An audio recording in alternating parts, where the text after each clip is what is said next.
maka hendaklah ia menahan diri ya dari memotong rambut dan memotong kukunya. Ya. Ini dalilnya bahwa ini adalah sabda dari Nabi Muhammad SAW bahwasanya kalau sudah melihat hilal ya, sedangkan kita berkehendak ingin menyembelih hewan kurban, maka hendaknya kita menahan diri dulu untuk tidak mencukur rambut dan memotong kuku. Ini dalil yang pertama. Wa fi riwayatin, dan di dalam riwayat yang lain ya, dan di dalam sebuah riwayat disebutkan fala yamassa min sya'arihi wa basyarihi syai'a. Ya. Ya, di dalam sebuah riwayat disebutkan janganlah ia menyentuh sedikit pun rambut dan kulitnya itu. Jadi nyentuh aja di dalam satu riwayat itu kita enggak diperkenankan. Ya. Maksudnya nyentuh itu digini-giniin. Ya.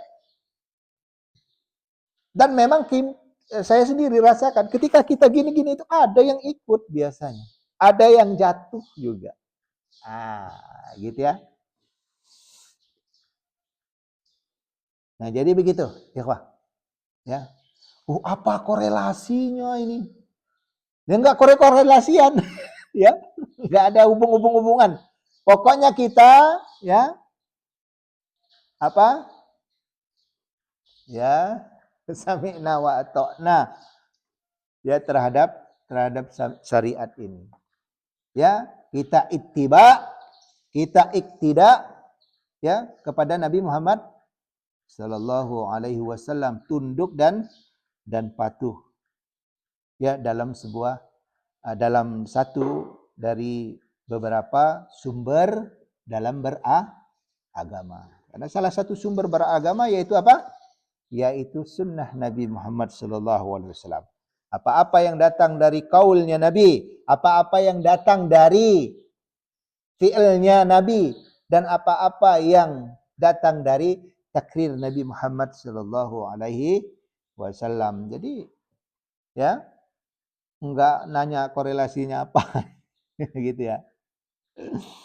Adapun kesana-sananya tentang hikmah-hikmahnya itu kajian berikutnya.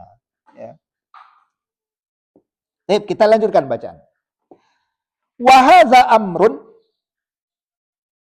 dan ini ya merupakan sebuah perintah lil wujubi, ya. Sebuah perintah yang wajib, wa nahyun lit tahrimi. Ya.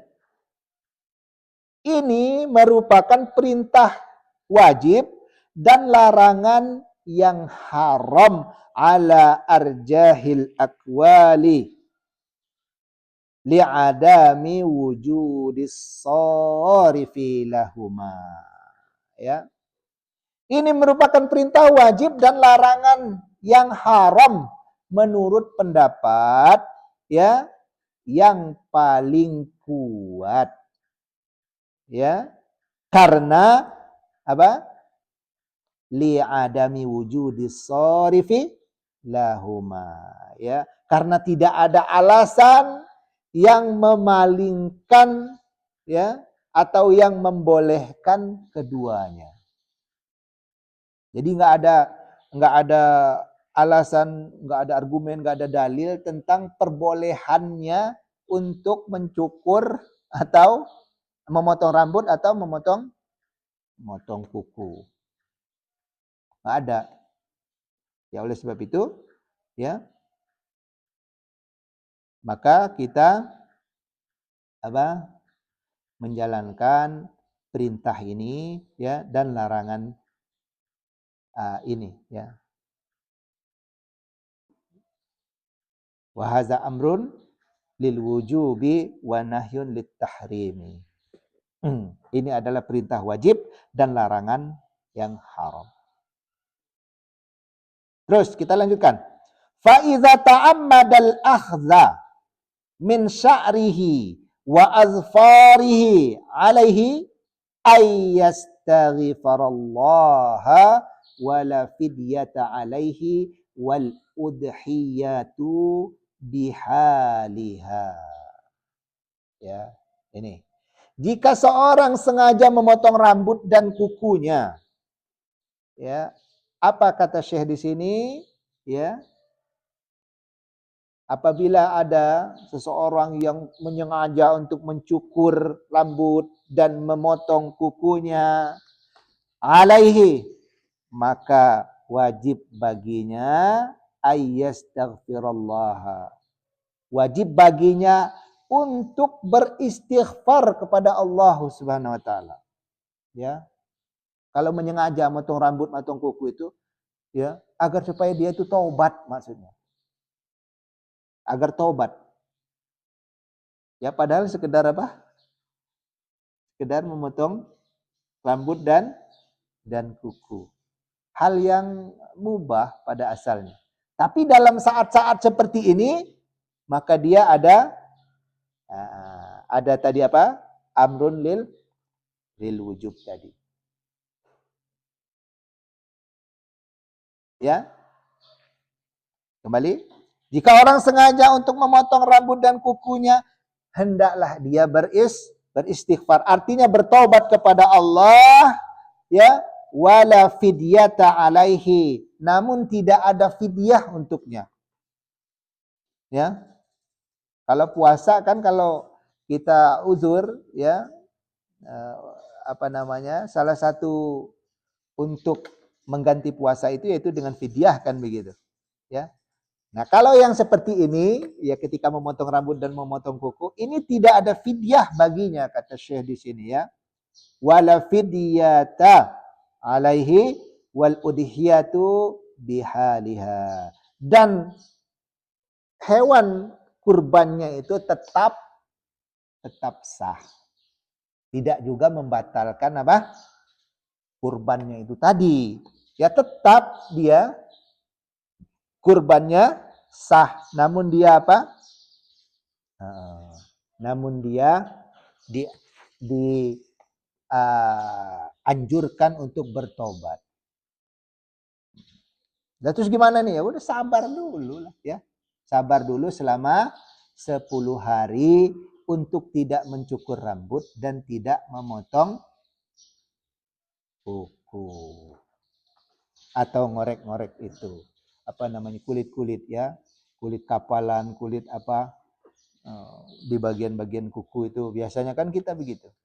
Ya.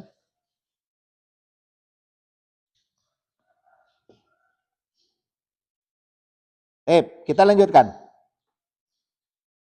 Wa man ihtaja ila ahdi syai'in min zalika litadarrurihi fala ba'sa wala syai'a alaihi. Ya. Barang siapa yang terpaksa memotong karena alasan darurat, tidak mengapa dan tidak berdosa. Contohnya seperti apa kalau darurat? Biasanya, ya, kalau kita misalnya kejedot atau kena jatuh benda tajam atau terkena benda tajam di bagian kepala, ya, berdarah kemudian robek, ya kan? Maka tidak apa-apa apabila kita ingin mengondisikannya, entah mengobati atau entah menghilangkan darurat pada luka tersebut, maka boleh kita memotong sebagian rambut di seputar yang kena luka tadi. Nah, ini beda lagi kasusnya. Ini masuk di sini dibahasakan oleh Syekh apa? Fala ba'sa, ya. Maka dia tidak mengapa, wala syai'a alaihi, ya. Dan tidak ada dosanya orang tersebut. Nah, begitu ya.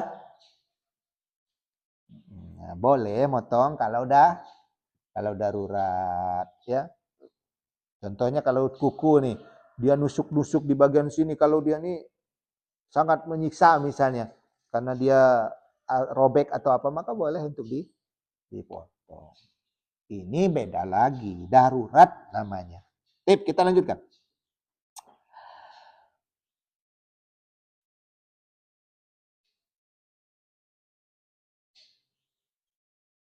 Ya. Tep ini. Wa man akhadha min sya'rihi aw dhufurihi li'adami iradatihi al-udhiyata summa aradaha ayyumsika hinaha. Ya. Jika seorang memotong rambut atau memotong kukunya sebelum berniat berkurban, ya, kemudian berniat menahan diri, maka hukumnya berbeda. Ya. Dia tidak punya niat berkurban, kemudian dia memotong kukunya. Ini beda hukumnya. Oke, kita lanjutkan. Wal hukmu muta'alliqun bil mudahhiyyi wal wakilu la yata'allaqu